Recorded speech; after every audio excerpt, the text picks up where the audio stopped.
Did one man's leg twitch change the world? On July 5th, 1954, a 19-year-old kid in a Memphis recording studio was failing an audition. He was singing ballads. They sounded nice enough. But they were copies. Nothing special. The session was over. Then, during a break, he started goofing around. He grabbed his guitar and began playing a blues song, That's All Right, written by Arthur Crudup. But he played it wrong. He played it fast. He played it with a nervous, twitchy energy. The bass player, Bill Black, joined in, slapping his big upright bass. The guitarist, Scotty Moore, followed. The producer, Sam Phillips, heard it from the control room.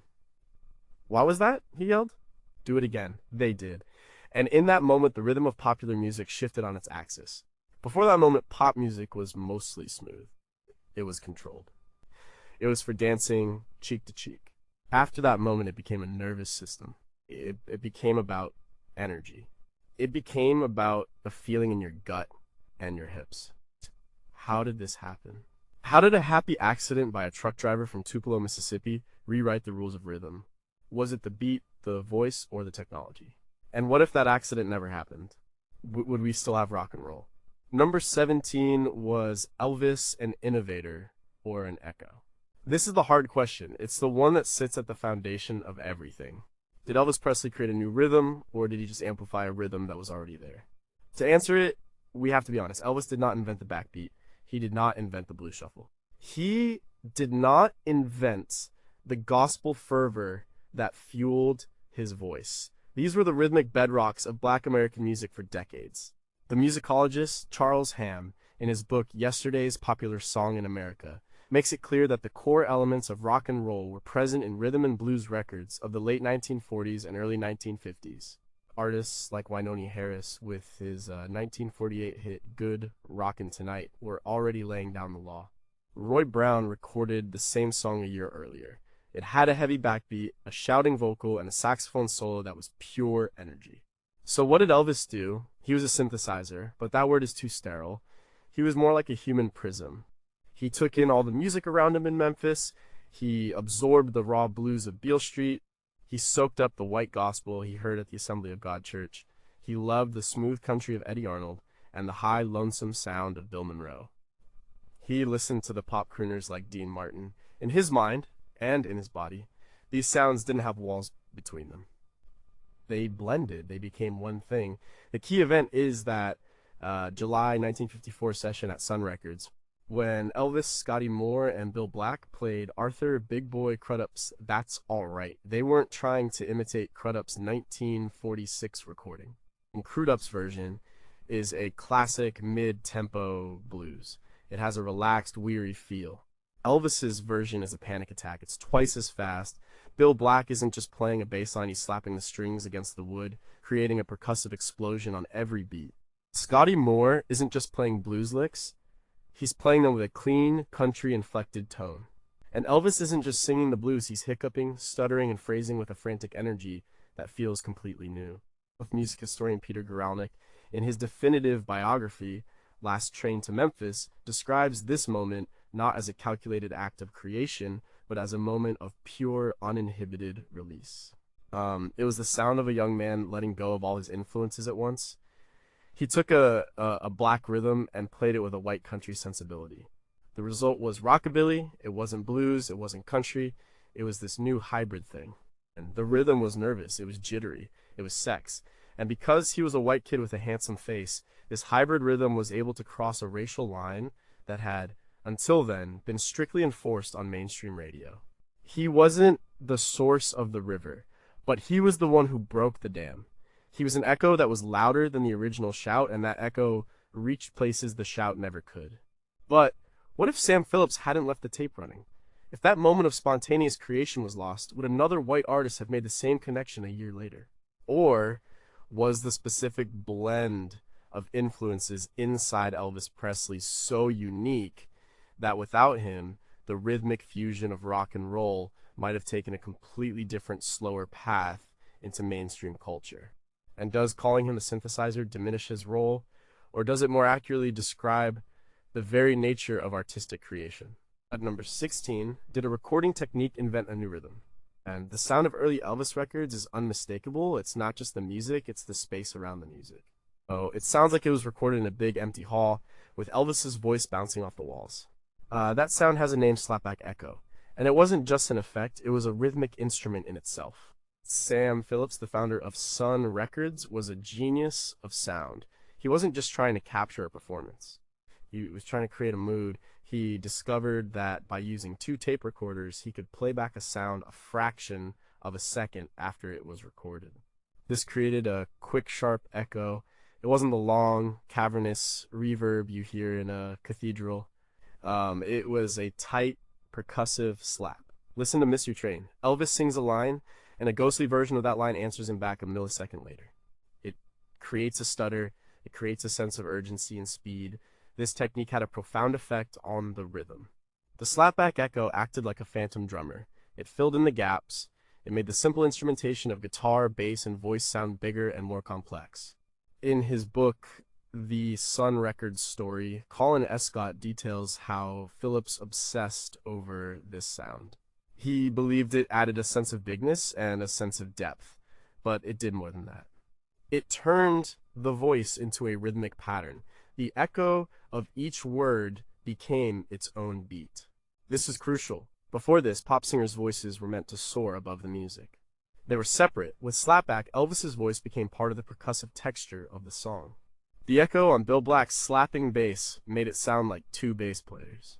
The echo on Scotty Moore's guitar made his riffs sound like a frantic conversation with himself. This sound was born partly from necessity. Sun's studio was a small, narrow room. It didn't have a natural echo. Phillips had to create it electronically. But this technical limitation led to an artistic breakthrough. The slapback sound became the signature of rockabilly. It defined the entire genre. It was a sound that was inherently rhythmic. It made everything feel like it was moving forward relentlessly.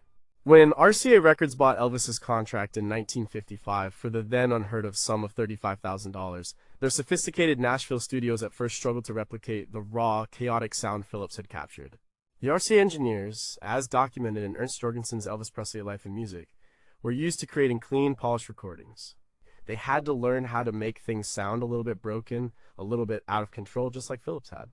The rhythm of those early hits wasn't just in the hands of the players, it was in the hands of the engineer. The machine itself was part of the band, so how much of what we call the Elvis rhythm was actually the Sam Phillips rhythm?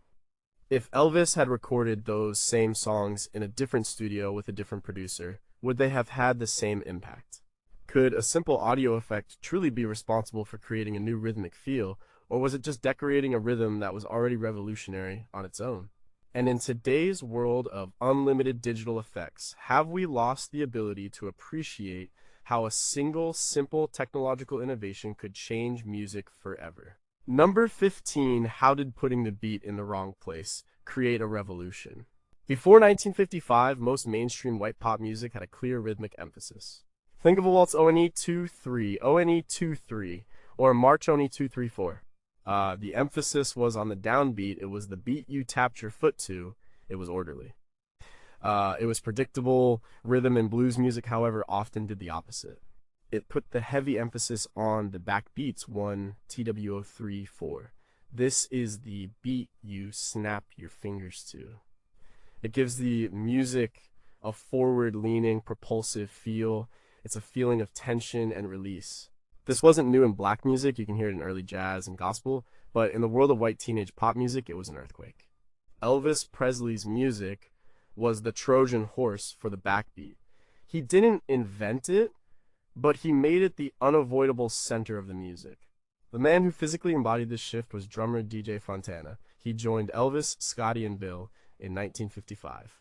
His drumming on songs like Hound Dog and Jailhouse Rock is a masterclass in simplicity and power. He wasn't playing complicated fills, he was just hitting that snare drum on beats 2 and 4. Hard. That single act was a declaration of war on the old way of doing things. In the documentary Classic Albums Elvis Presley, Fontana himself describes how he was told to keep it simple, to just provide that solid driving beat.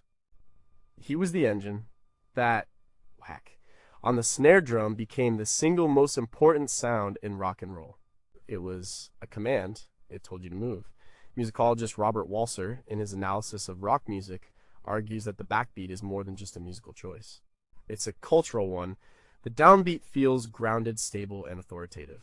The backbeat feels rebellious. It pushes against the expected rhythm. It creates a syncopation that makes you want to dance in a less formal, more physical way. It was the rhythm of letting go. When teenagers in the 1950s heard that backbeat, they weren't just hearing a new style of music. They were hearing a form of permission. Permission to be loud, to be energetic, and to defy the neat, orderly world of their parents. The famous controversy over Elvis's dancing was, at its core, a controversy over the backbeat. His swiveling hips were a physical manifestation of that offbeat emphasis. He was literally moving to the wrong beat, and that made him dangerous. But if the backbeat was already present in R&B, why did it take Elvis to make it a global phenomenon? Was it purely a matter of race, that a white performer was needed to make the rhythm palatable to a mass white audience? Or was there something unique about the way Elvis's band combined the backbeat with country and pop elements that made it more infectious than its predecessors? And has the backbeat become so standard in pop music today that we can no longer even hear how radical it once sounded? Number 14 was the real engine, a wooden box with 4 strings. When you listen to those first Sun recordings, the drums are often absent. On That's All Right, there is no drummer. So where does the driving percussive force come from? It comes from Bill Black's upright bass. And he wasn't just playing notes. He was hitting the thing. He was using a technique called slap bass, where he would pull the strings so hard they would snap back against the fingerboard. This created a sharp, clicking sound, almost like a drum. It was a bass line and a rhythm track all in one. This technique became a cornerstone of the rockabilly sound. It was the heartbeat of the music. Bill Black wasn't a subtle player, he was a showman. On stage, he would spin the bass, ride it like a horse, and slap it with a wild grin. His playing was physical, it was loud, it was aggressive. In the book Rockabilly, the Twang Heard Round the World by Michael Dregney, Black's contribution is rightfully elevated. He wasn't just in the background, he was in a rhythmic conversation with Elvis's voice and Scotty Moore's guitar. On Blue Moon of Kentucky, for example, his frantic slapping bass is what transforms the song from a slow country waltz into a piece of proto-rock and roll. He provides the chaos, he provides the energy. Sam Phillips knew how important this was. He recorded the bass loud. It's not a deep, rumbling sound like in modern music. It's a trebly, clicking, in-your-face sound. You can hear the wood and the strings. This style of playing fundamentally changed the role of the bass in popular music. Before this, the bass was often a quiet accompanist, providing a simple root note on the downbeat. Bill Black turned it into a lead instrument. It was a melodic instrument and a percussion instrument at the same time. This idea would be picked up by countless musicians. Paul McCartney of the Beatles has often cited Elvis's bass players as a major influence, admiring how the bass lines were so melodic and active. The idea of a walking bass line, where the bass plays a continuous sequence of notes that moves the song forward, became standard practice in rock and roll, and it owes a huge debt to the propulsive style of players like Bill Black. The rhythm wasn't just coming from a drummer anymore, it was coming from the whole band, and especially from that big wooden box. But how much of that signature slap bass sound was Bill Black's invention versus a common technique in the regional music of the time? You know, if a different bass player, one with a more traditional subdued style, had been in the studio that day, would rockabilly have been born at all? And as music production has increasingly relied on synthesized bass and perfectly quantized electronic beats, what have we lost from the days when the core rhythm of a song was generated by a man physically attacking a piece of wood and wire? Number 13, how did a singer's voice become a drum? Elvis Presley didn't just sing melodies, he sang rhythms. His voice was a percussion instrument. He used it to push and pull against the beat in ways that pop singers before him simply did not do. For crooners like Frank Sinatra or Bing Crosby were masters of phrasing, but they generally floated elegantly over the top of the music. Their timing was smooth, like liquid. Elvis's timing was jagged. It was electric. He would often sing slightly ahead of the beat, creating a sense of urgency and impatience. And then, in the next line, he might drag behind the beat, giving the words a lazy, rebellious swagger. This constant shifting of rhythmic placement is a technique known as syncopation, and while it was common in jazz and blues, it was a shock to the pop charts. Listen to a song like Heartbreak Hotel. His delivery is full of stutters, hiccups, and glottal stops. I get so lonely, baby, I get so lonely, I get so lonely I could die. That stutter on the I isn't a mistake. It's a rhythmic choice. It breaks the flow. It adds a percussive punch where you don't expect it. He fragments words and phrases, turning them into rhythmic building blocks. The musicologist and critic Greil Marcus, in his book Mystery Train, talks about the otherworldly quality of Elvis's voice, and a huge part of that quality comes from his rhythmic freedom. He wasn't trapped by the bar lines, he treated the steady beat of the band as a playground, a structure to dance around. This vocal style had a massive influence. It taught a generation of singers that the voice could be used for more than just carrying a tune. It could be used to create rhythmic excitement. John Lennon famously said, "Before Elvis, there was nothing." Part of what he must have meant was that before Elvis, singers didn't attack a song in that way. They didn't use their voice as a weapon to drive the rhythm forward. From Mick Jagger's swaggering phrasing to Robert Plant's percussive gasps and moans, the DNA of Elvis's rhythmic vocal delivery is everywhere in rock music. He showed that the emotion of a song wasn't just in the lyrics or the melody, it was in the timing. It was in where you place the words in relation to the beat. The silence between his phrases was just as important and just as rhythmic as the phrases themselves. But was this rhythmic sophistication a conscious artistic choice, or was it an intuitive, untutored expression of his own nervous energy? Did he learn this technique from the blues and gospel singers he admired, or did it emerge organically from his own unique musical sensibility? And as vocal performances in pop music become more and more processed and auto-tuned to rhythmic perfection, are we losing the human, imperfect, and exciting syncopation that Elvis pioneered? Number 12, why was playing less? So much more. When DJ Fontana started drumming for Elvis, he came from a background of playing in strip clubs and country bands. He was used to playing busy, keeping time with complex patterns on the hi-hat and ride cymbal. But Sam Phillips and Elvis wanted something different. They wanted something simple, something powerful. They wanted a beat you could feel in your chest. So Fontana stripped his playing down to the absolute basics: bass drum, snare drum, and not much else. His job, especially in the early days, was to be a human metronome with a whole lot of soul. He was there to hammer home the backbeat. Whack, whack, whack. That was it. This minimalist approach was revolutionary. In a world of big band drummers playing intricate swing patterns, Fontana's bare-bones style was shocking in its directness. In the book Go, Cat Go, The Life and Times of Carl Perkins, Perkins talks about the Sun Records philosophy: keep it simple, keep it real. Fontana's drumming was the epitome of that. By playing less, he made every single drum hit matter more. There was no clutter, there was no fancy stick work to distract from the raw power of the beat. The empty space he left was just as important as the notes he played. It gave the music room to breathe and allowed the slap bass and Elvis's rhythmic vocals to punch through. Consider the recording of Hound Dog in 1956. The session is legendary. They did 31 takes. Elvis was looking for a specific feel, a specific energy. Fontana's drumming on that track is a storm. But it's a controlled storm. It's almost all snare hits and a few explosive fills. He's not just keeping time, he's pushing the song, making it more and more frantic. He uses his snare drum like a cattle prod, goading the song forward. This style of drumming, focused on power and feel rather than technical complexity, became the blueprint for rock and roll. From Ringo Starr's solid, dependable beat with the Beatles to Charlie Watts' minimalist swing with the Rolling Stones, the lesson was clear: the most important job of the rock drummer is to make the song feel good. The power is in the groove, not the frills. So was this minimalist style a deliberate artistic choice, or was it simply a product of the limitations of the recording technology and the sonic preferences of Sam Phillips and, later, RCA's producers? Did DJ Fontana's simple, powerful drumming create the rock beat, or was he just the perfect drummer to execute a rhythmic idea that Elvis already had in his head? And in an era where drummers can use dozens of drums and cymbals, is the art of less is more in rhythm a lost one? Number 11, can a body's movement change how music sounds? Elvis Presley didn't just sing the rhythm, he showed it to you. When he performed on television in 1956, most of America had never seen anything like it. On his appearances on the Milton Berle Show and the Ed Sullivan Show, he wasn't just standing and singing.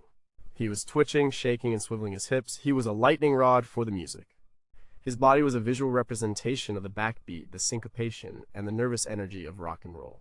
For the first time, a mass audience could see what the rhythm looked like, and it looked dangerous.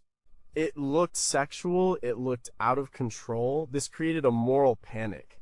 Critics called him Elvis the Pelvis and described his performances as vulgar and obscene.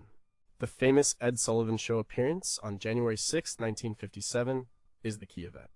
After the controversy from his previous appearances, the network censors ordered that he be filmed only from the waist up. This act of censorship, ironically, made his movement seem even more powerful and forbidden. The television camera's refusal to show his hips only confirmed that what he was doing down there was important. It was the center of the story. The musicologist Susan McClary has written about the body and rhythm in music, arguing that rhythmic patterns often carry social and physical meanings. In Elvis's case, his body was translating the rhythmic rebellion of the music into a physical rebellion. But his movements weren't just for show, they were connected to his singing. He was feeling the rhythm in his entire body, and that physical engagement affected his vocal delivery. It's hard to sing with that kind of lazy, behind-the-beat swagger while standing perfectly still. The physical looseness translated into a vocal looseness. The energy he was expending physically came through in the raw, breathless quality of his voice. He was, in essence, dancing with his own vocal cords.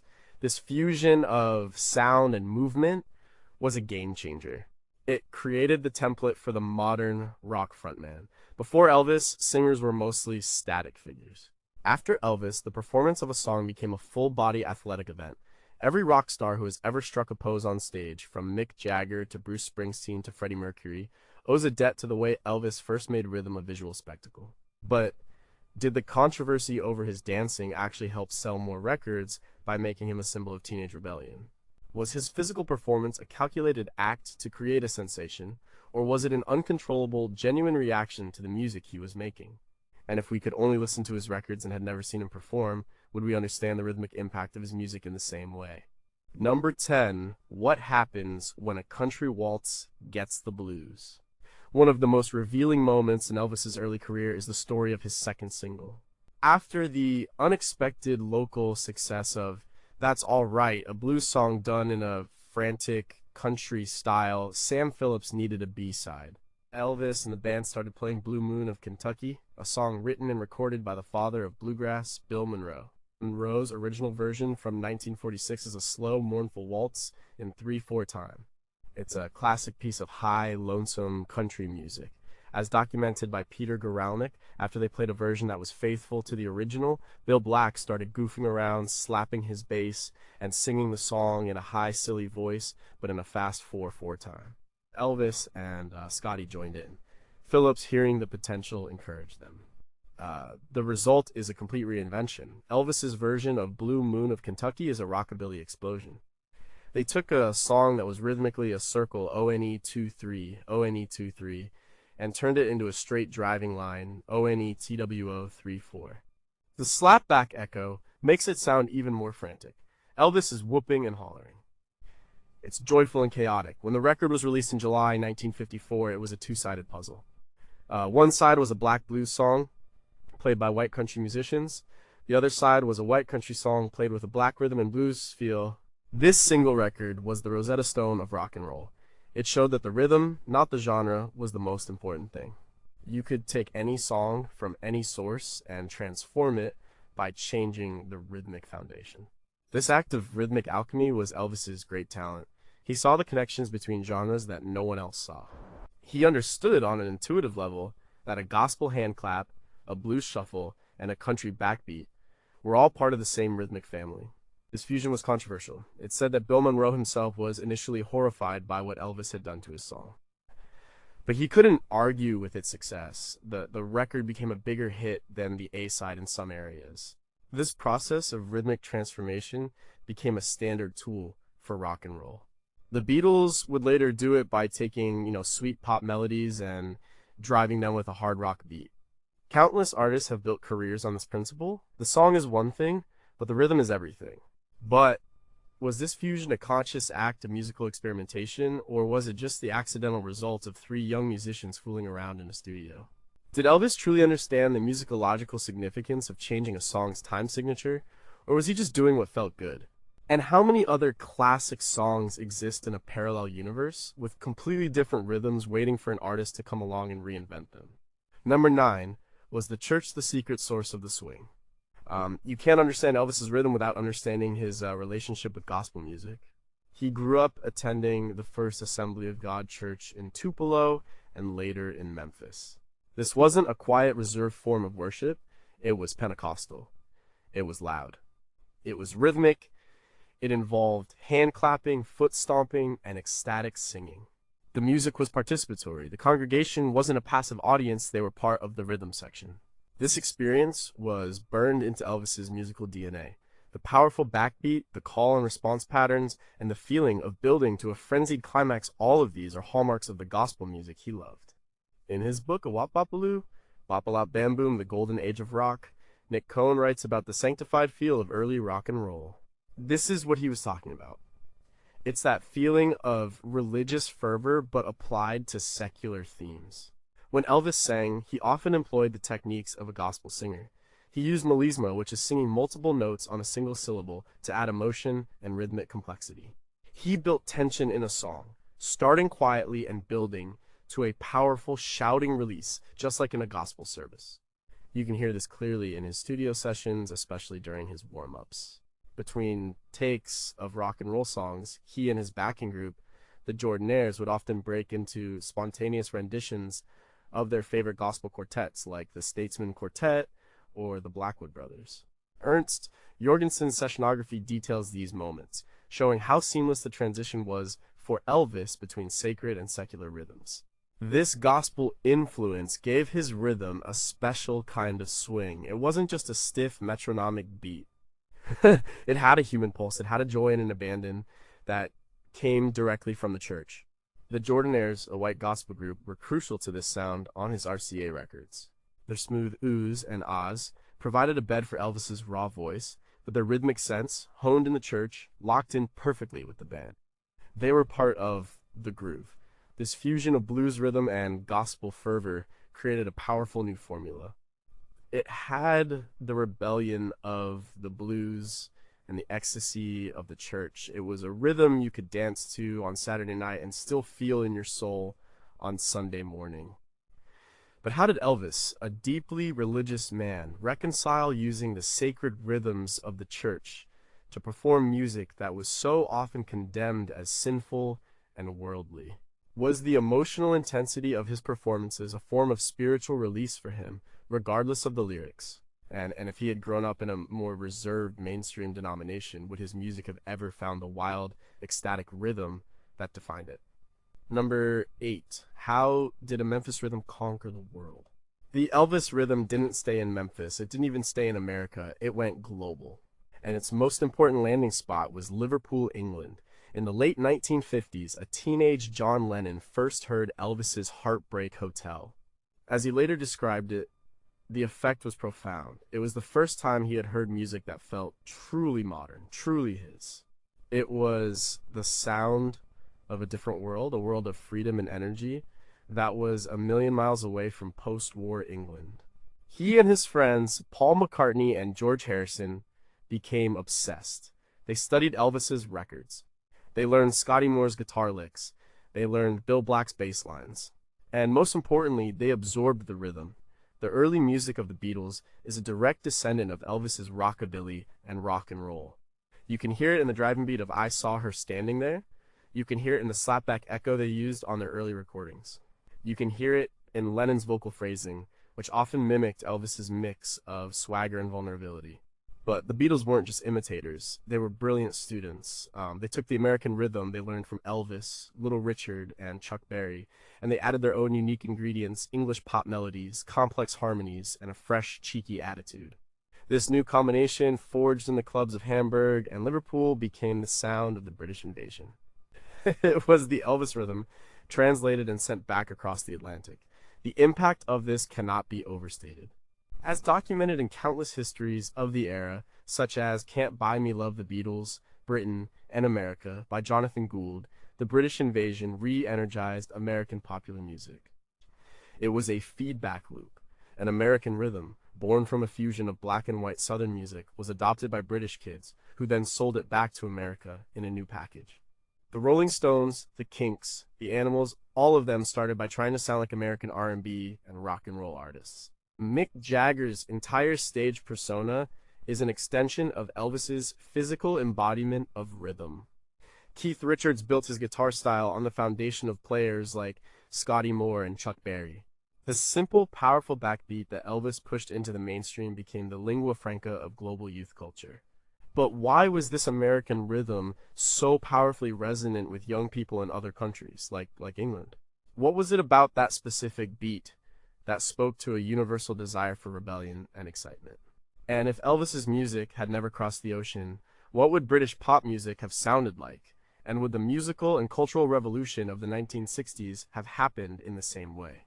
Number 7. What happens when a wild rhythm is caged?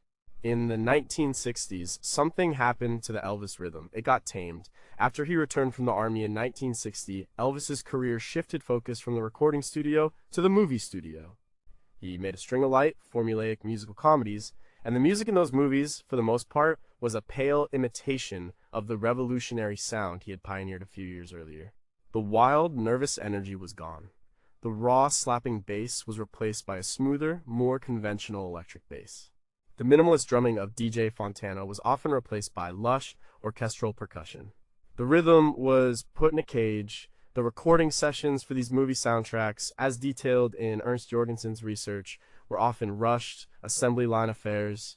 The goal was not to create groundbreaking music, but to quickly produce enough songs to fill an album that could be sold alongside the movie. The songs were often written by professional songwriters who were tasked with creating tunes that fit a specific scene in a movie set in Hawaii or at a racetrack. The rhythm became secondary to the plot. Instead of a driving backbeat, you had gentle Latin rhythms for a beach scene or a polite shuffle for a dance number. The dangerous, sexual energy of the backbeat was smoothed over, made safe for family consumption. There were exceptions, of course. Songs like Return to Sender still had a spark of the old rhythmic fire. But for a period of almost 8 years, the man who had changed the rhythm of pop music was largely absent from the cutting edge. While the Beatles, the Rolling Stones, and Bob Dylan were reinventing pop music all over again, Elvis was singing about clam bakes and puppet shows. This period is often seen as a creative wasteland by critics. The rhythm that had been a declaration of independence was now just pleasant background music. It had lost its sense of purpose. It no longer pushed against anything. It was the sound of contentment, not rebellion. But was this taming of the rhythm a deliberate commercial strategy by his manager, Colonel Tom Parker, to make Elvis a more mainstream, family-friendly entertainer? Or did Elvis himself lose the youthful, rebellious fire that had fueled his early music? And is it possible that this period of rhythmic hibernation was actually necessary, allowing him to stage one of the greatest comebacks in music history when he finally broke free of the cage? Number 6, can a rhythm be resurrected? By 1968, many people had written Elvis Presley off. He was a movie star, not a rock and roller. He was a relic of the 1950s in a world that had been transformed by the music and culture of the 1960s.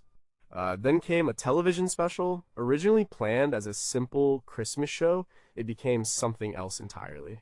Known now as the 68 comeback special, it was Elvis's statement to the world that he was still relevant.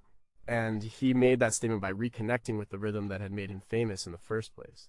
The most electrifying part of the show was an unplugged segment, where Elvis, dressed in black leather, sat on a small stage with his original guitarist Scotty Moore and drummer DJ Fontana. They weren't playing to a script, they were just jamming.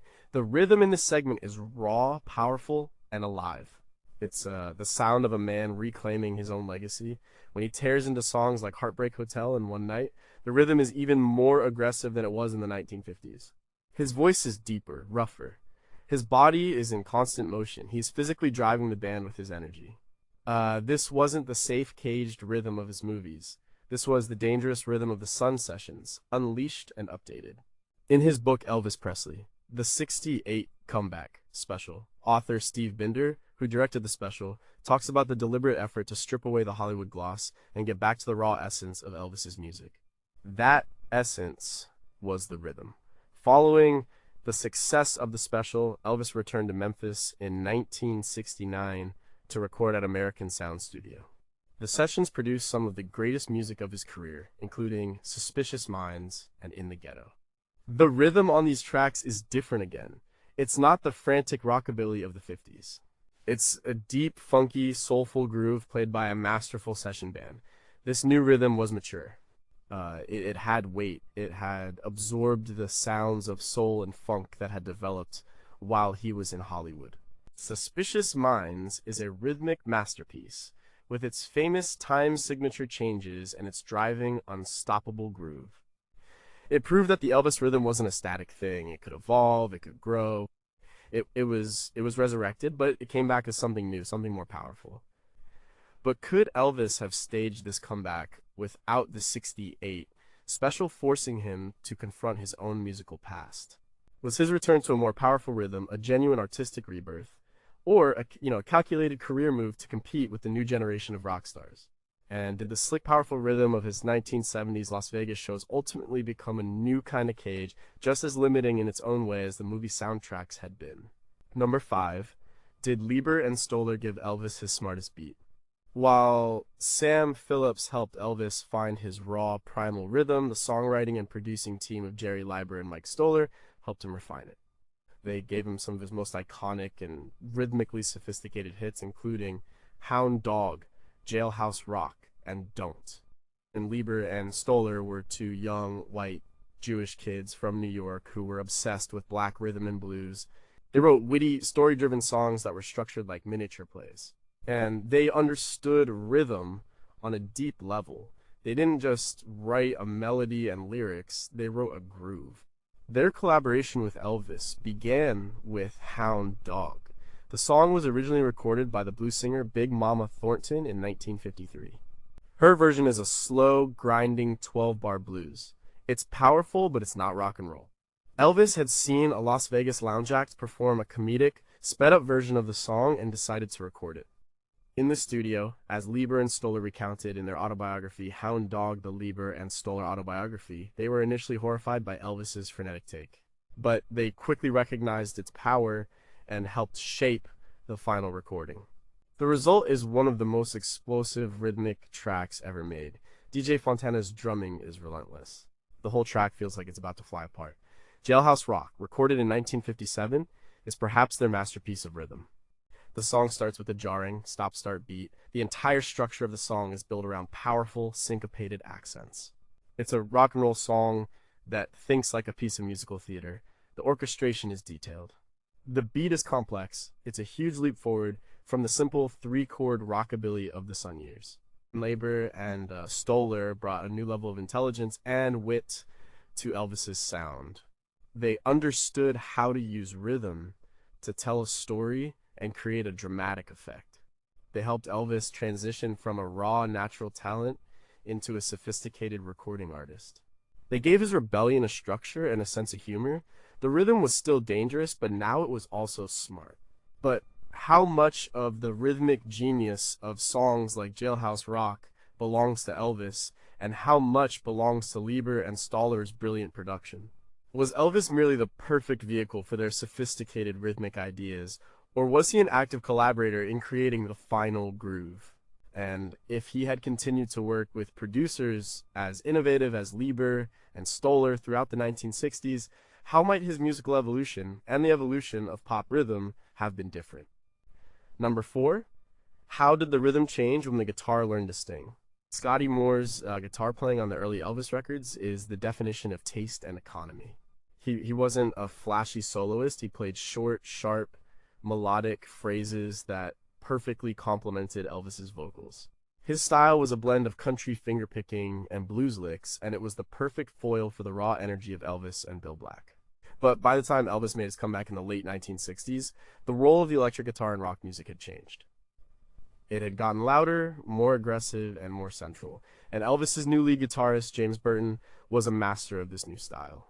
But Burton, a legendary session musician who had played with everyone from Ricky Nelson to Johnny Cash, brought a completely different rhythmic feel to Elvis's band.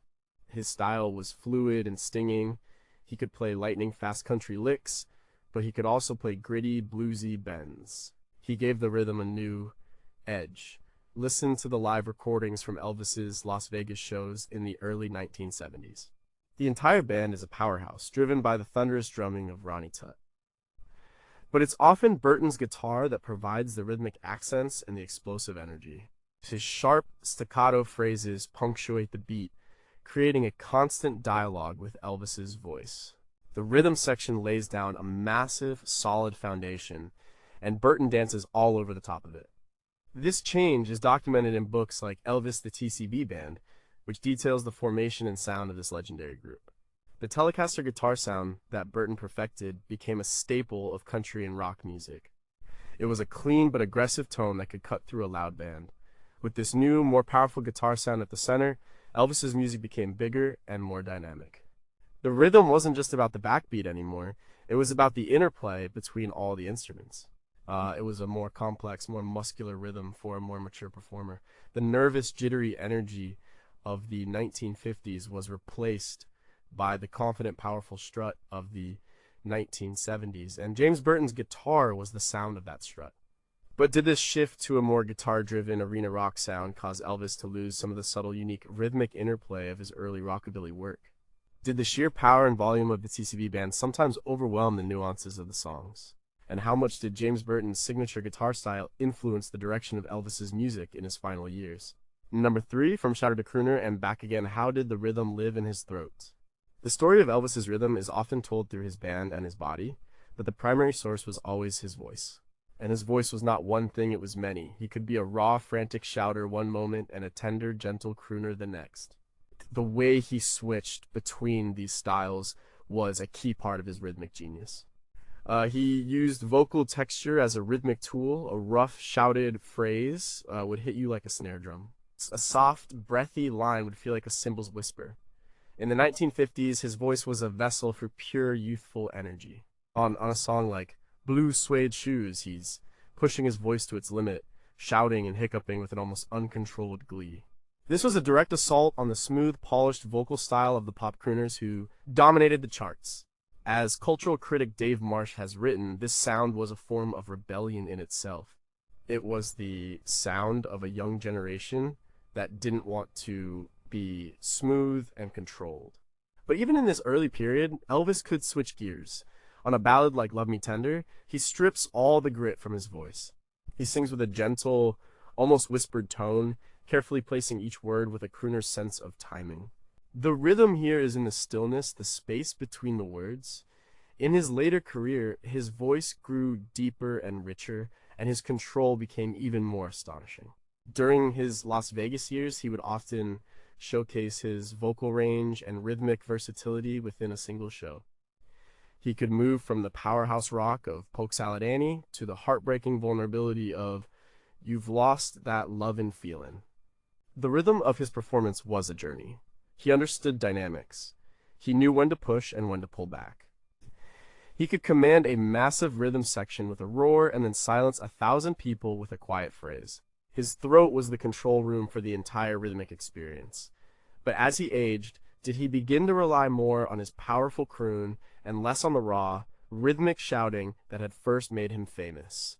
Did the physically demanding nature of his live shows in the 1970s force him to adopt a more controlled, less rhythmically adventurous vocal style? And ultimately, was his greatest rhythmic instrument the one inside him all along, capable of a range of expression that no guitar, bass, or drum could ever match? Number 2, is every rock song just a variation of an Elvis beat? This is a provocative question, but it gets at a fundamental truth. Elvis Presley, along with a handful of his contemporaries, established a rhythmic blueprint that has dominated popular music for more than 60 years. That blueprint is simple: a strong backbeat on the drums, a driving bass line that locks in with the kick drum, and a syncopated vocal or lead instrument that plays against that steady foundation. It seems simple now, it's the water we swim in. But in 1956, it was a radical new architecture for a song. Think about almost any rock song written since. From the Beatles to U2, from the Ramones to the White Stripes, that basic rhythmic structure is there. The sounds change, the technology changes, the attitudes change. But the engine room of the song, the way the rhythm is organized, remains remarkably consistent. Music theorists have pointed this out for years. The rock and roll beat, which Elvis made the global standard, is incredibly effective. It's physically compelling. It's versatile enough to support a simple pop song or a complex rock anthem. It has become the default setting for Western popular music. Elvis's role was to be the great popularizer. He took this rhythmic formula, which had been developing in rhythm and blues, and he blasted it into every home in America. He made it inescapable. He made it the sound of youth, the sound of rebellion, and eventually just the sound of popular music. Every musician who came after him had to either react to that blueprint by adopting it, modifying it, or consciously rejecting it. punk rock, for example, stripped the rhythm down to its most brutal, basic form. Funk music took the backbeat and made it even more complex and syncopated, but they were all still in a conversation with that original formula. And Elvis and his band didn't just write songs, they created a new operating system for popular music. But is it an overstatement to say that this one artist's work created a blueprint for everything that followed? Aren't there other pioneers like Chuck Berry with his guitar rhythms or Little Richard with his piano pounding who deserve equal credit for the design? And as pop music in the 21st century becomes increasingly dominated by electronic hip-hop and global rhythms, is the classic rock and roll blueprint that Elvis established finally becoming obsolete? Number one, what if the rhythm was the message? In the end, why did it matter so much? Why did a shift in rhythmic emphasis cause such a cultural explosion? The answer might be that with Elvis, for the first time in mainstream pop, the rhythm wasn't just supporting the song. The rhythm was the song, it was the message. The lyrics to a song like Hound Dog are secondary. The story of Jailhouse Rock is fun, but it's not the point. The point is the feeling. The point is the energy. The point is the beat. The media theorist Marshall McLuhan famously said, "The medium is the message." In the case of Elvis, the rhythm was the message, and the message was freedom. It was a physical, non-verbal message of release from the tight, controlled social structures of the 1950s. It was a message of youthful energy and sexual awakening. You didn't have to understand the lyrics. You just had to feel the backbeat it communicated across social and educational lines. It was a primal language. This is why the older generation feared it so much. They couldn't control it. They couldn't reason with it. It was a physical force, and they saw their children surrendering to it. All the elements we've discussed, the backbeat, the slap bass, the vocal syncopation, the slapback echo, the physical movement were all part of this new language. They combined to create a total rhythmic experience that was overwhelming, exciting, and, to many, terrifying. And Elvis was the conduit for this message. Whether he was a conscious innovator or an intuitive synthesizer doesn't ultimately matter as much as the fact that he was the one who delivered the message to the widest possible audience. He took a rhythm that had existed on the margins of American society and placed it directly in the center of the culture. And the culture was never the same again. The rhythm changed everything because the rhythm was saying something new. But what exactly was the rhythm saying? Was it a message of pure, joyful abandon, or was it a more complex message about race, class, and cultural change in post-war America? If a rhythm can carry a message, can that message be misunderstood or deliberately misinterpreted over time? And what is the message of the rhythms that dominate popular music today? Are they still speaking a language of freedom, or have they come to mean something else entirely?